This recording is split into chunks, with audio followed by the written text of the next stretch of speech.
revenir à ce malaise de la civilisation, justement par le biais des jeunes.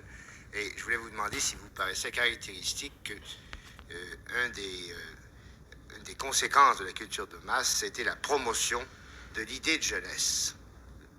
Que ce qui était plus important, c'était la jeunesse par rapport à l'âge adulte ou à la vieillesse, par exemple. Ben, à mon avis, il est certain que la culture de masse joue un rôle, mais je ne crois pas que c'est le rôle premier. Je crois, si vous voulez, que on était dans une civilisation où l'adulte était considéré comme la valeur suprême.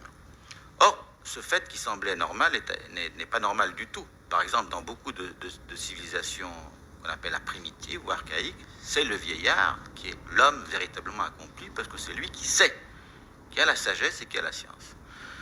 Alors, dans notre société, au contraire, le vieillard, au bout d'un certain moment, d'un certain âge, n'est-ce pas, on pense qu'il est usé, on le met dans un coin, on le nourrit un petit peu, n'est-ce pas, puis on lui donne quelques loisirs, on lui donne une télévision d'ailleurs, et on s'occupe jusqu'à ce qu'il meure gentiment.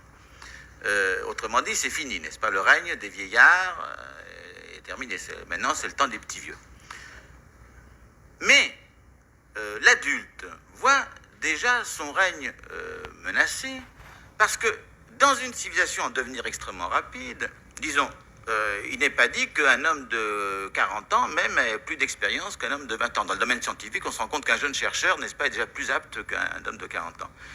Mais en plus, on arrive à un point de rupture où, à mon avis, le malaise de la civilisation, dont l'adulte n'est pas conscient. Et pourquoi il n'est pas conscient? Parce qu'il est accoutumé. Parce que lui pense, une fois qu'il est installé dans sa vie, il oublie tout ce que sa vie peut avoir d'appauvrissant, de misérable, de médiocre, et il attend lui aussi, justement, la vieillesse. Il va vivoter, il ne va pas se poser de grands problèmes. Le jeune, n'étant pas accoutumé, n'étant pas encore entré dans ce monde, voit très bien la fausseté de ce monde, la pauvreté de ce monde, et se trouve dans un état de contestation.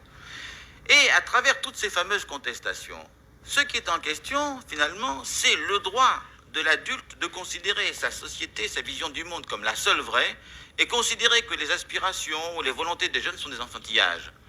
Moi, je crois que qu'est-ce qui se passe aujourd'hui, c'est que, de même qu'il y a eu, disons, le tiers-état, c'est-à-dire, à un moment donné, au moment de la Révolution française, cette partie qu'on appelait le peuple, la bourgeoisie, qui était considérée comme des inférieurs politiquement, ont refusé cette infériorité et ont provoqué cette sorte de bascule qui les a fait reconnaître.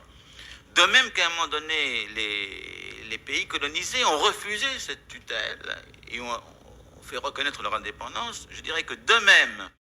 Ils voudraient nous faire croire que l'économie est la chose importante ou que on est né trop tard et que on est une génération sacrifiée pour qui il n'y a pas d'avenir. Je pense que c'est essentiel qu'il y ait des cris